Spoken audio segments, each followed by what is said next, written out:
अस्सलाम वालेकुम जम साहब। वालेकुम अस्सलाम। सर मैं एक मसले पर थोड़ी वजाहत चाहूँगा। आजकल मैं आपकी जो हदीस का प्रोजेक्ट है उसका मुतालिया कर रहा हूँ, तो उससे मुझे अहले तशय्युअ के जो हवाला जात हैं वो नहीं मिलते। और दूसरा ये मैं पूछना चाह रहा हूँ, अहले तशय्युअ हदीस तारीख का फ़न है। इसमें सबसे पहले ये देखा जाता है कि आपके पास जो ज़ख़ीरा है वो किस दौर में मुरतब होके आया है।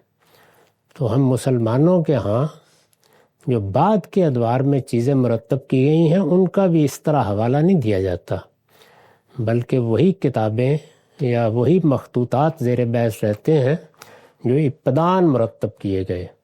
तो अहले तशय्युअ के यहाँ जो चीज़ें हैं वो बहुत बाद में वजूद पजीर हुई हैं, इसलिए उनकी हैसियत अब तायीदी है, उनको असल माखज़ नहीं करार दिया जा सकता।